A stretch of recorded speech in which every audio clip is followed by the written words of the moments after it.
அனைவருக்கும் வணக்கம். 7th minor irrigation census அதில் கிரவுண்ட் வாட்டர் ஸ்கீம் ஷெடியூல் எப்படி ஃபில்லப் பண்ணுறது அப்படிங்கிறத பார்க்க போகிறோம். கிரவுண்ட் வாட்டர் ஸ்கீம் அப்படின்னு எடுத்துக்கிட்டோன்னா அதில் நமக்கு வந்து 2 டைப் இருக்குது. ஒன்று வந்து டியூப்வெல் அல்லது போர்வெல்னு சொல்லலாம். இன்னொன்று வந்து டக்வெல், கிணறு. சரிங்களா? இந்த 2 டைப் வந்து நமக்கு இருக்குது. இது ரெண்டுக்கும் ஷெடியூல் எப்படி ஃபில்லப் பண்ணுறது அப்படிங்கிறது தான் நம்ம இன்றைக்கி பார்க்க போகிறோம். ஸோ வழக்கம் போல் நம்ம கிரவுண்ட் வாட்டர் ஷெடியூல் ஸ்கீம்குள்ளே வந்துட்டோம்னா இந்த மாதிரி ஃபஸ்ட்டு பேஜ் வரும். இதில் வில்லேஜ், டைப் ஆஃப் ஸ்கீம் இதெல்லாம் நம்ம சூஸ் பண்ணிக்கணும்.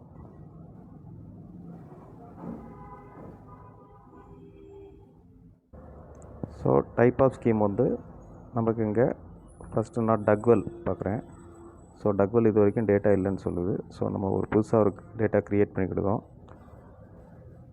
ஸோ டைப் ஆஃப் ஸ்கீம் வந்து டக்வெல்னால் கிணறு. சரிங்களா? டைப் ஆஃப் டக்வெல் கேட்குறான். டக்கம் போர்வெல், டக்வெல் பக்கா, டக்வெல் கச்சா, அதர்ஸ். டக்கம் போர்வெல் அப்படின்னா ஒரு கிணத்துக்குள்ளே போர், சைடு போரோ இல்லை போர் சாதாரண போரோ உள்ளே போட்டிருந்தாங்கன்னா டக்கம் போர்வெல். டக்வெல் பக்கா அப்படின்னா கிணத்தோட இன்ஃப்ராஸ்ட்ரக்சர், அதாவது சுற்றுச்சவர் எல்லாம் பக்காவாக இருந்தது அப்படின்னா பக்கா. இல்லை சுற்றுச்சவரில் மண் அடைஞ்சி ஒரு மாதிரி இருக்குது பட் கிணறு இருக்குது அப்படின்னா கச்சா. அதர்ஸ்னால் இதை தவிர வேறு ஏதாவது பார்த்தீங்கன்னா அதர்ஸ். ஸோ நம்ம இப்போ பார்க்கும்போது டக்வெல் பக்கா அப்படின்னு போட்டுக்கிட்டோம். கிணறு சுற்றுச்சவரெலாம் நல்லா இருக்குது அப்படின்னு சொல்லி அசியூம் பண்ணி போடுறோம். ஓனர் ஆஃப் த ஸ்கீம் வந்து government owned, cooperative cooperative, panchayat கிணறுனா பஞ்சாயத்து கிணறு, owned by group of farmers. நம்ம ஊரில் பங்காளி கிணறு அப்படின்னு சொல்லுவாங்க. அது என்ன group of farmers. Owned by individual farmers, தனிப்பட்ட ஒரு நபருக்கு அது இருந்ததுன்னா இண்டிவிஜுவல் ஃபார்மர். அதர்ஸ்னால் அதர்ஸ். இப்போ நான் வந்து குரூப் ஆஃப் ஃபார்மர்ஸ் போட்டுக்குவேன். இப்போ இதில் இண்டிவிஜுவல் ஃபார்மர்ஸ் எடுத்துக்கிட்டிங்கன்னா அந்த ஃபார்மரோட என்ன கம்யூனிட்டி, அவர் என்ன ஆணா பெண்ணா, அவருக்கு எவ்வளோ இடம் இருக்குது, அந்த மாதிரி கொஸ்டின்ஸ் வரும். இப்போ இதில் வந்து அது வந்து வராது. ஸோ அடுத்து நெக்ஸ்ட் போட்டுக்கிட்டோம்.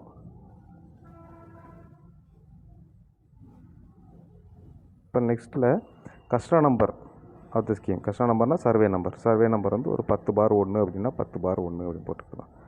லொக்கேஷன் பர்டிகுலர்ஸ் வந்து அந்த குளம் வந்து எங்கே இருக்குது. ஸோ நியர் மெயின் ரோடு, ஏதோ ஒன்று உங்களுக்கு என்ன இருக்குதோ அதை, அல்லது near school building, near panchayat office ஏதோ என்ன இருக்கோ அதை போட்டுக்கிடுங்க. அல்ல நியர் டெம்பிள் என்ன இருக்கோ அதை பற்றி பண்ணிக்கிடுங்க. இப்போ total ownership of the owner இதெல்லாம் வராது. நான் சொன்னேன், அப்போயே சொல்லிட்டேன், இண்டிவிஜுவல் ஃபார்மருக்கு நீங்கள் போட்டால் தான் இது வந்து வரும். Total ownership holding of the owner, social status of the owner, gender of the owner இதெல்லாம் வரும். அடுத்து வந்து year of commissioning of the scheme. இந்த கிணறு வந்து எப்போ தோண்டியிருக்காங்கன்னா 2023-24 தோண்டியிருக்காங்களா, இல்லை 2022-23, 21-22, 20-21 அப்படி கேட்கும். நமக்கு மேக்ஸிமம் வந்து பழைய கிணறு அப்படின்னா 2018-19 முன்னாடி உள்ள கிணறுனா 18-19 முன்னாடி உள்ள கிணறே போட்டுருங்க. அடுத்து டெப்த் ஆஃப் தி டக்வெல். அந்த கிணத்தோட ஆழம் வந்து நீங்கள் நல்லா கவனிங்க. இதில் இன் ஃபீட் அப்படின்னு கொடுத்துருக்குறாங்க. இன் ஃபீட்னால் அடி கணக்கில் தான் நம்ம போடுறோம். ஸோ ஒரு 45 அடி கிணறுனா 45 அடி போட்டுருங்க. டயமீட்டர் ஆஃப் த டியூப்வெல், அந்த டக்வெல். டயமீட்டர் ஆஃப் த டக்வெல்னால் சில கிணறு வந்து வட்டக்கிணறாக இருக்கும். வட்டக்கிணறுனா நம்ம டயமீட்டர், விட்டம் அப்படிம்பாங்க தமிழில். அதை தோராயமாக பார்த்து போடுங்க. இன்கேஸ் சதுர கிணறாக இருந்ததுன்னா அதனுடைய டயகனல் பார்த்து போடுங்க. ஸோ ஒரு 9 மீட்டர். இது வந்து இன் மீட்டர்ஸ். சரிங்களா? இது வந்து இன் மீட்டர்ஸ். ஸோ 9 மீட்டர் அப்படின்னு போட்டிருக்கேன். அடுத்து டெப்த் ஆஃப் த போர்லாம் வராது, இது போர்வெல் தான் வரும். அடுத்து டிஸ்டன்ஸ் ஃப்ரம் த நியரஸ்ட்டு டக்வெல். பக்கத்தில், இந்த கிணத்துக்கு பக்கத்தில், நியரஸ்ட்டுனா இருக்கிறதுல 4-5 கிணறு இருக்கலாம். எது நியரஸ்ட்டாக பக்கத்தில் இருக்குது அப்படின்னா அது எவ்வளோ தூரத்தில் இருக்குது அப்படின்னா ஒரு 50 மீட்டரில் இருக்குன்னா 50 மீட்டர், 100 மீட்டரில் இருக்குன்னா 100 மீட்டர் போட்டுடுங்க. அடுத்து cost of construction of the scheme. Cost of அந்த கிணத்தை தோண்டதுக்கு எவ்வளோ ஆகும். ஒரு 5 லட்சம் அப்படின்னா 5 லட்சம். ஸோ எரர் காட்டும். சரிங்களா? இது 2 லட்சத்துக்கு மேலே கொடுத்துருக்கீங்கன்னு பிரச்சனை இல்லை. காஸ்ட் ஆஃப் மிஷினரினா அந்த கிணத்துல இருந்து நீரை நம்ம இறைக்கிறதுக்கு பயன்படுத்தக்கூடிய மிஷினரியோட காஸ்ட்டு. அது ஒரு 30,000 அப்படின்னு, மோட்ரு எல்லாம் சேர்த்து ஒரு 30,000னா 30,000 போட்டுவிடுங்க. காஸ்ட் ஆஃப் மெயின்டெனன்ஸ் டூரிங் 2020, அதாவது இதுதான் நம்ம ரெஃபரன்ஸ் இயர் 2023-24. அதில் வந்து மெயின்டெனன்ஸ் எதுவும் பண்ணியிருக்காங்களா, பண்ணுனா அமௌண்ட்டு போடுங்க, பண்ணலைன்னா 0 போடுங்க. ஸோ கண்டிப்பாக வந்து மோட்டர் ரிப்பேர் அது இதுன்னு எதாவது வந்துடும். அதனால் ஒரு 3000 நம்ம போடுவோம். சரிங்களா? நான் வந்து இது உதாரணத்துக்கு போடுவேன். நீங்கள் பண்ணலைன்னா 0 போட்டுக்கலாம். இதெல்லாமே நீங்கள் ஃபார்மர்ஸ்ட்டை கேட்டு தான் பண்ணணும். ஓகே. அடுத்து if any subsidy or assistance provided by government. சில நேரத்தில் வந்து கிணறு தோண்டதுக்கு வந்து கவர்மெண்ட் அக்ரி டிபார்ட்மெண்ட்டோ இல்லை கவர்மெண்ட்டோ ஏதோ சப்சிடி கொடுத்துருந்தாங்கன்னா சப்சிடி எவ்வளோன்னு கேட்பாங்க. கன்ஸ்ட்ரக்ஷன் ஆஃப் த ஸ்கீமுக்கு எவ்வளவு, மிஷினரிக்கு எவ்வளோ கொடுத்துருக்காங்க கேட்குறாங்க. ஸோ சப்சிடியே இல்லைன்னா ரெண்டுலேயுமே 0 போட்டுருங்க. Next current status of the scheme. So current ஸ்டேட்டஸ்னால் இப்போ அந்த கிணறு வந்து பயன்பாட்டில் இருக்கா, இல்லை தற்சமயம் பயன்பாட்டில் இல்லாமல் இருக்கா, இல்லை பெர்மனண்ட்டாகவே அது எப்போதுமே பயன்பாட்டில் இல்லையா அப்படிங்கிறது தான். ஸோ நம்ம இன் யூஸ் அப்படின்னா இன் யூஸ் போட்டுருக்கணும். சப்போஸ் நாட் இன் யூஸ் அப்படின்னு கொடுத்தீங்கன்னா எத்தனை வருஷமாக பயன்பாட்டில் இல்லை அப்படிங்கிறது வரும். அடுத்து ரீசன் கேட்கும். ரீசனில் வந்து என்ன, நான் அவைலபிலிட்டி ஆஃப் அடெக்வேட் பவர் என்ன, எனக்கு வந்து பவர் ஃபெசிலிட்டி இல்லை, இல்லை எனக்கு ஃபியூல் போட்டு மாடல. அடுத்து மெக்கானிக்கல் பிரேக் டவுனு, நம்ம மோட்டர் ரிப்பேர் ஆகிட்டே இருக்குது. லெஸ் டிஸ்சார்ஜ் ஆஃப் வாட்டர்னால் தண்ணி இல்லை, தண்ணி பற்றாக்குறை. நான் அவைலபிலிட்டி ஆஃப் ஃபினான்ஸ், பண பற்றாக்குறை. எனி அதர் ரீசன், இல்லை லேக் ஆஃப் மெயின்டெனன்ஸ் இல்லாதனால இது ஆயிடுச்சு அப்படின்னு சொல்கிறது. இதில் எந்த ரீசனோ அதை நம்ம கொடுத்துக்கலாம். அதுமாதிரி பெர்மனெண்ட்டுன்னு போட்டாலுமே அதுக்கும் ரீசன் வந்து கேட்பாங்க. சரிங்களா? இப்போ பெர்மனெண்ட்லி நாட் இன் யூஸ் அப்படின்னு நீங்கள் கொடுத்தீங்க அப்படின்னா இதுலேயும் பாருங்கள் ரீசன் அதே தான் வரும். டியூ டு salinity, அதாவது அடைஞ்சிட்டு கிணறு வந்து நிரம்பிட்டு. அடுத்து ட்ரைட் அப், ஃபுல்லாக வற்றிட்டு. டெஸ்ட்ராய்ட் பியாண்ட் ரிப்பேர் பண்ண முடியாத அளவுக்கு டெஸ்ட்ராய் ஆகிட்டு. அடுத்து due to sea water instruction, இது கடலோர மாவட்டங்களில் கடல் நீர் ஊற்று வந்து அதிகமாகிடுச்சு. டியூ டு இண்டஸ்ட்ரியல் இன்ஃப்ளூயன்ஸ்னால் பக்கத்தில் இண்டஸ்ட்ரி வந்தனால அதனுடைய மாஸ் ஆகிடுச்சு, அதனால் நாங்கள் அதை இது பண்ணல. அவைலபிலிட்டியாக மேஜர் மீடியா, பக்கத்தில் வந்து எனக்கு பெரிய ஆறு ஓடுதுப்பா, எனக்கு வந்து காவிரி ஆறு ஓடுது, தாமிரபரணி ஆறு ஓடுது, அதனால் எனக்கு தேவையில்லை, அதனால் நான் அதை விட்டுட்டேன். இந்த மாதிரியான ரீசன்ஸ் இருந்ததுன்னா இதில் வந்து பெர்மனெண்ட்டாக இருந்தால் அந்த மாதிரி ரீசன்ஸ் வரும். இப்போ நான் வந்து இன் யூஸ்னே எடுத்துக்கிறோம். அடுத்து நெக்ஸ்ட்டு. ஸோ இன் யூஸில் இருக்குன்னா மெத்தட் ஆஃப் வாட்டர் டிஸ்ட்ரிபியூஷன், எப்படி அந்த வாட்டர் தண்ணி வந்து வெளியே போகுது. ஸோ ஓப்பன் வாட்டர் சேனல்னால் ஓப்பனாக வாய்க்கால் வந்து மண்வெட்டி வச்சு வெட்டி விட்டுருப்பாங்க. அது வந்து பக்கா அப்படின்னா என்ன அர்த்தம் அப்படின்னா சைடில் செவுறு போட்டு காங்கிரீட்டோ இல்லை செங்கல் கட்டிலையோ செவுறு கட்டி கான் போட்டு நீட்டாக கொண்டு போகிறது வந்து ஓப்பன் வாட்டர் சேனல் பக்கா. கச்சா அப்படின்னா மண்வெட்டி வச்சு தோண்டி நார்மலாக மண்ணாக இருக்கும்ல அந்த மாதிரி கொண்டு போகிறது. அண்டர் கிரவுண்ட் பைப்பு, இது எல்லாரும் ஸ்கீம் வாங்கியிருப்பாங்க. அவங்க கிணத்தை வச்சு பைப்பு ஸ்கீம் அக்ரிகல்ச்சர்லாம் வாங்கியிருந்தாங்கன்னா அண்டர் கிரவுண்ட் பைப்பு, இல்லை அவங்க சொந்தமாகவே போட்டிருந்தாங்கன்னா தண்ணி பைப்பு தோண்டி அடியிலோடி போட்டு கொண்டு போயிருப்பாங்க. அந்த மாதிரி தான் அண்டர் கிரவுண்ட் பைப். சர்ஃபேஸ் பைப்னால் பைப்பு மேல்டாக்கில் போட்டு நீர் பாசனம் பண்ணுவாங்க. ட்ரிப் இரிகேஷன் உங்களுக்கு தெரியும், சொட்டு நீர் பாசனம். ஸ்ப்ரிங்க்லர்னால் சுற்றி அடிக்கணும்ல, ஸ்ப்ரிங்கிள் ஆகும் தண்ணி. அந்த அது அக்ரியிலேருந்து கொடுத்துருந்தாங்கன்னா அதை கேட்டுக்கிடுங்க அவங்கள்ட்ட.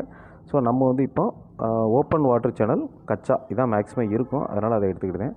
அடுத்து வந்து தண்ணி கிணத்துலேருந்து லிஃப்ட் பண்ணுறோம், அது என்ன மாதிரியான மெத்தடில் லிஃப்ட் பண்ணுறாங்க. ஸோ சப்மர்சிபிள் பம்ப், நீர்மூழ்கி மோட்டார். சென்ட்ரிஃபிகல் பம்ப் அப்படின்னா இந்த நமக்கு வந்து கம்ப்ரஸர் மோட்டரில் ஒரு பம்பு இது பண்ணியிருப்பாங்க, ஒரு மாதிரி ரவுண்டாக இருக்கும். சென்ட்ரிஃபிகல் பம்பு சுற்றி தண்ணி இறைக்கும், அது வந்து centrifugal pump. Turbine or jet pump, இது நமக்கு தெரியும். அனிமல் மேனுவல் இப்போ ரேர் தான், இதெல்லாம் நம்ம மேக்ஸிமம் இருக்காது. ஸோ மேக்ஸிமம் இப்போ எல்லாருமே சப்மர்சிபிள் பம்ப் போடுதாங்க, நீர்மூழ்கி போடுறதுனால நம்ம சப்மர்சிபிள் நான் சூஸ் பண்ணிக்கிடுவேன்.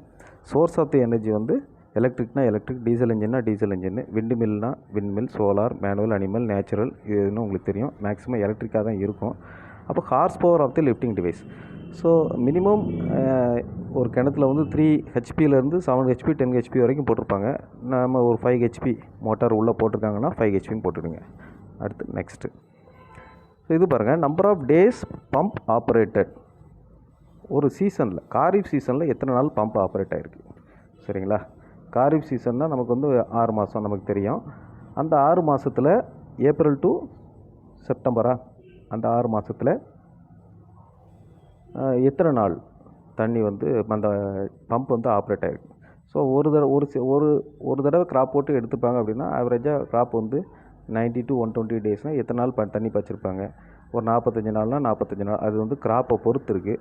அதுமாதிரி ராபி சீசன்லேயும் ஒரு 50 நாள் பாய்ச்சிருக்காங்கன்னா 50 நாள், இது எல்லாமே கிராப்பை பொறுத்து இருக்குது. ஃபார் பெரனியல் கிராப்னால் நிலையான பயிர்கள், தென்னை, மா, பலா அந்த மாதிரி ஏதாவது இருந்ததுன்னா அதுக்கு வந்து எவ்வளோ நாள் தண்ணி பாய்ச்சிருப்பாங்க. அதுக்கு ஒரு 60 நாள் 70 நாள் பாய்ச்சிருந்தாங்கன்னா போடுங்க. டியூரிங் அதர் சீசன் இருந்தால் போடுங்க, இல்லைனா 0 கூட நம்ம போட்டுக்கலாம்.